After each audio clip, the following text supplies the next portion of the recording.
Welcome back. Class 10th का subject economy chapter number 4 का आगे चलेंगे आज। यहाँ पे देखिएगा राज्य स्तरीय वित्तीय संस्थाएं। राज्य स्तरीय जो वित्तीय संस्थाएं होते हैं वह दो प्रकार के होते हैं।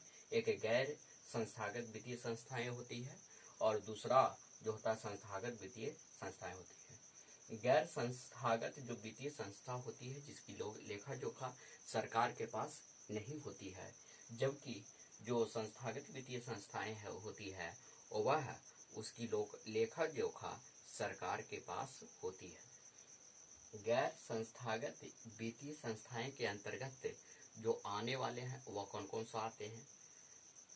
महाजन आते हैं, सेठ साहूकार आते हैं, व्यापारी आते हैं, है ना, आपके रिश्तेदार आते हैं, है ना, अन्य लोग आते हैं जिसकी लेखा जोखा सरकार के पास नहीं होता है ना। सेठ साहूकार रहता है उसका भी लेखा जोखा नहीं रहता, महाजन रहता है उसका भी लेखा जोखा सरकार के पास नहीं रहता है, आपके परिवार का भी लेखा जोखा नहीं रहता है कि कौन व्यक्ति किसके हाथ से कितना पैसा लिया है, लेन देन किया है। जबकि संस्थागत वित्तीय संस्थाएं में सरकार के पास क्या होता है?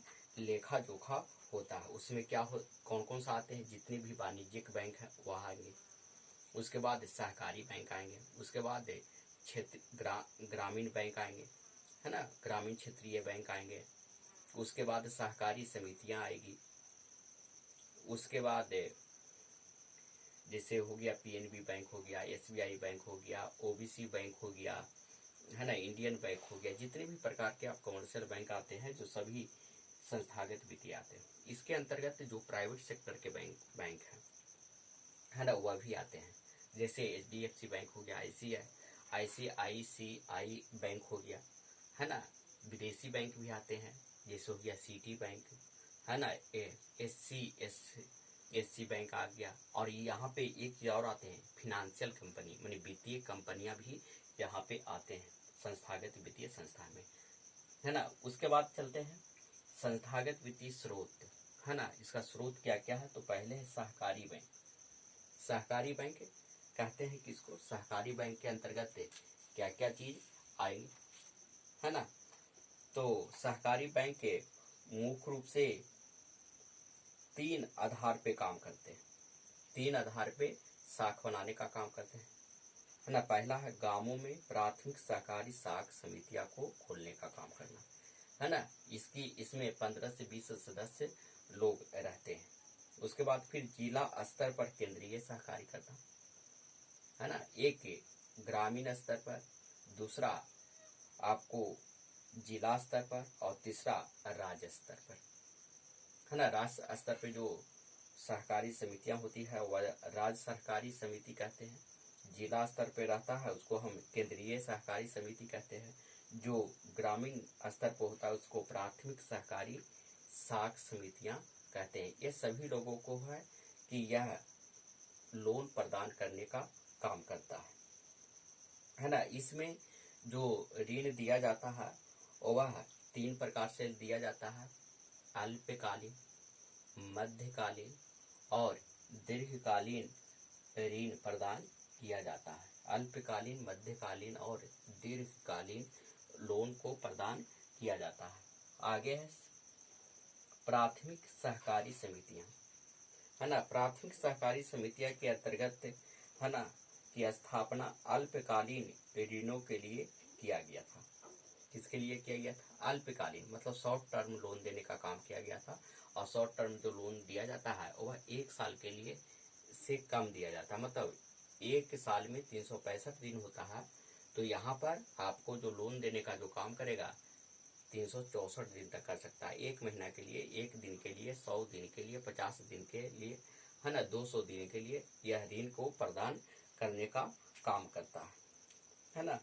और इसको जो लागू करने का जो काम किया गया था वह 10वीं पंचवर्षीय योजना के द्वारा में लागू करने का काम किया गया था। कौन सा योजना में? 10वीं पंचवर्षीय योजना में इसको लागू करने का, प्राथमिक सहकारी समितियों को बनाने का काम किया था। उसके बाद है भूमि विकास बैंक। भूमि विकास बैंक है और वह है आपको ऋण जो देता है वह दीर्घकालीन ऋण देता है। भूमि विकास बैंक जो होता है वह आपको दीर्घकालीन ऋण प्रदान करता है। यह इंपॉर्टेंट प्रश्न है कि दीर्घकालीन ऋण कौन देता है, तो भूमि विकास बैंक देता है। यह किस लिए देता है, वह आपको ट्रैक्टर खरीदने के लिए, पावर टिलर खरीदने के लिए, या कृषि संबंधित किसी भी उपकरण चीज को खरीदने के लिए करता है। साथ ही साथ आपको अल्पकालीन और उसके बाद आपको कोई भी छोटा रोजगार उद्योग खोलने के भी यह भूमि विकास बैंक दीर्घकालीन ऋण देता है। यह दीर्घकालीन जो लोन देता है वह 15 से 20 वर्षों के लिए दिया जाता है। यह दीर्घकालीन ऋण जो देता है वह कितने वर्षों के लिए देता है, वह 15 से 20 वर्षों के लिए दिया जाता है ना। साथ ही जो सीमांत किसान हैं, छोटे किसान हैं, उनको भी ऋण प्रदान करने का काम करता है। और वह आप किसी भी प्रकार के कृषि से संबंधित उपकरण खरीदने के लिए किया जाता है। हार्वेस्टर खरीदने के लिए भी देता है, ट्रैक्टर भी खरीदने के लिए देता है। जितने भी मतलब कृषि के क्षेत्र से उपकरण आते हैं वह सभी में भूमि विकास बैंक वह ऋण प्रदान करता है। व्यवसायिक बैंक है ना, व्यवसायिक बैंक के जितने भी प्रकार के आप आस पास में जो सरकारी बैंक आप देखते हैं वह सभी वाणिज्यिक बैंक है। वाणिज्यिक बैंक क्या होता है, वह बड़े लोगों को साथ साथ छोटे लोगों को भी ऋण को प्रदान करता है। वैसे बैंक को हम व्यवसायिक बैंक कहते हैं, है ना। और व्यवसायिक बैंकों की जो स्थापना हुआ था वह इंदिरा गांधी के शासनकाल में सरकारीकरण किया गया था। यह सर्वप्रथम जो सरकारी करने का जो काम किया था वह 1969 ईस्वी में किया गया था प्रथम बार, और दूसरा बार जो किया गया था वह 1975 ईस्वी में किया गया था, है ना। इस समय 14 बैंकों का किया गया था, है ना। और उसके बाद 5 बैंकों का, है ना, दूसरी बार में राष्ट्रीयकरण किया गया था। उसके बाद फिर बैंकों का राष्ट्रीयकरण नहीं किया गया, इंदिरा गांधी के शासनकाल में ही। लेकिन आपसे प्रश्न ये वाला पूछता है कि भारत में बैंकों का राष्ट्रीयकरण कब किया गया, तो 1969 ईस्वी में किया गया था। क्षेत्रीय ग्रामीण बैंक, है ना। ये क्षेत्रीय ग्रामीण जो बैंक है ना, इसके अंतर्गत कौन कौन सा बैंक आते हैं, तो SBI, PNB, है ना, OBC, इंडियन बैंक, बहुत सारे बैंक आते हैं, केनरा बैंक, ये सारे बैंक जो आते हैं व्यवसायिक बैंक के अंतर्गत। क्षेत्रीय ग्रामीण बैंक, क्षेत्रीय ग्रामीण बैंक की जो स्थापना हुआ था वह 2 अक्टूबर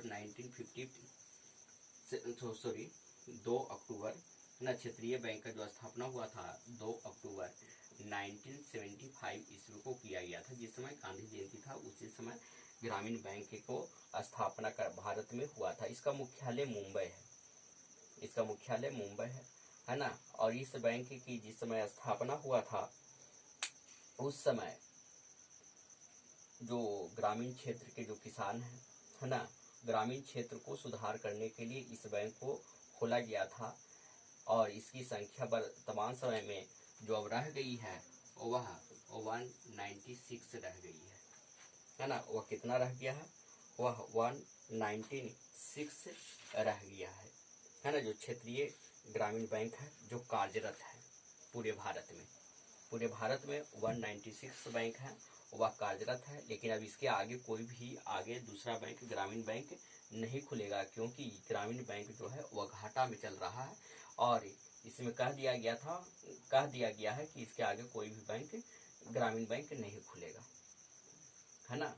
तो ग्रामीण बैंक की स्थापना भारत में 2 अक्टूबर 1975 ईस्वी में हुआ था। और कुल बैंकों की जो संख्या है 196 बैंक है। यह भी प्रश्न बार बार पूछता है कि भारत में ग्रामीण बैंकों की संख्या कितना है ना। तो 196 आप बोलिएगा। स्थापना कब हुआ था, तो 1975 ईस्वी में हुआ था, है ना। तो यह जो ऋण प्रदान करता है वह किसान लोगों, सीमांत छोटे और सीमांत किसानों लोगों को यह ऋण को प्रदान कराता है। जो कमजोर और गरीब वर्ग के लोग हैं उनको मुहैया ऋण करता है। यह छोटे रूप में ऋण प्रदान करता है, ज्यादा बड़े रूप में नहीं ऋण प्रदान करता है, वह छोटे रूप में ऋण को प्रदान करता है। उसके बाद आ जाइए नबार्ड की जो स्थापना हुआ था वह 12 जुलाई 1982 ईस्वी में हुआ था। इसका मुख्यालय मुंबई है। कहाँ है, मुंबई है, मतलब बम्बई है, मुंबई है। इसका मुख्यालय कहाँ है, मुंबई है। यह नबार्ड जो है यह भी जैसे मतलब SBI बैंक है ना, उसी प्रकार से नबार्ड भी सॉरी एसबीआई बोल दिए, आरबीआई बैंक है ना, उसी प्रकार से नाबार्ड भी बैंक है ना। नाबार्ड सॉरी पहले आरबीआई के बाद, आरबीआई जो है वह बैंकों का बैंक कहलाता है, लेकिन कृषि के क्षेत्र में नाबार्ड भी बैंकों का बैंक है ना। क्या है? बैंकों का बैंक है। नाबार्ड का जो फुल फॉर्म होता है राष्ट्रीय कृषि और ग्रामीण विकास बैंक कहा जाता है। क्या कहा जाता है? इसमें जो कहा जाता है ना, कि इसका फुल फॉर्म जो होता है आप लोग लिख लीजिएगा, राष्ट्रीय कृषि और ग्रामीण विकास बैंक कहा जाता है ना। इसकी स्थापना 12 जुलाई 1882 ईस्वी में हुआ था, और इसका जो मुख्यालय है मतलब हेड क्वार्टर जो है वह बम्बई में है, या मुंबई कही है ना, मुंबई अभी वर्तमान समय का जो नाम है मुंबई है, मुंबई में स्थित है ना। नाबार्ड जो है वह किसान लोगों को ऋण प्रदान करता है। वह कैसे करता है? वह क्षेत्रीय बैंक और जितने भी कमर्शियल बैंक हैं, यहाँ पे देख लीजिए, यहाँ पे भूमि विकास बैंक है ना, व्यवसायिक बैंक, क्षेत्रीय ग्रामीण बैंक है ना, और सहकारी बैंक है। जो भी इस सारे बैंकों के द्वारा है ना ऋण, कृषि के क्षेत्र में ऋण दिया जाता है, उसका सारा पैसा देने का जो काम करता है वह नाबार्ड करता है। बल्कि वह ग्रामीण बैंक हो या वाणिज्यिक बैंक हो या क्षेत्रीय ग्रामीण बैंक हो, कोई भी बैंक हो, वह सभी को ऋण प्रदान करने का जो काम करेगा वह नाबार्ड करता है ना। तो नाबार्ड का कृषि के क्षेत्र में बैंकों का बैंक भी कहा जाता है। साथ ही साथ है ना, इसमें बिहार के किसानों को सरकार के द्वारा कुछ विशेष परिस्थितियों जैसे बाढ़, सुखाड़, भूकंप आदि प्राकृतिक आपदा के बाद साख की सुविधा प्रदान करती है, मतलब ऋण मुहैया भी कराता है। जैसे फसल आपका नष्ट हो गया, तो फसल नष्ट हो जाने के कारण क्या होता है कि उस समय यदि बाढ़ है, फसल नष्ट हो गया, तो उसके बाद भी पैसा जो देने का जो काम करता है वह नाबार्ड करता है। कभी कभी सुखाड़ हो गया तो उसके लिए भी पैसा जो देने का जो काम करता है वह नाबार्ड का फंड से ही पैसा जाता है ना। उसके बाद आपको कोई प्राकृतिक आपदा आ जाता है, सुखाड़ भी मतलब प्राकृतिक आपदा ही है ना, बाढ़ भी एक प्राकृतिक आपदा ही है ना। तो प्राकृतिक आपदा के में भी नाबार्ड बैंक आपको कृषि के क्षेत्र में साख मतलब ऋण को प्रदान करने का काम करता है, मतलब क्षतिपूर्ति होता है उसका भरपाई करने का काम करता है। तो आज तक इतना ही तक, फिर अगले क्लास में चलेंगे। Thank you very much.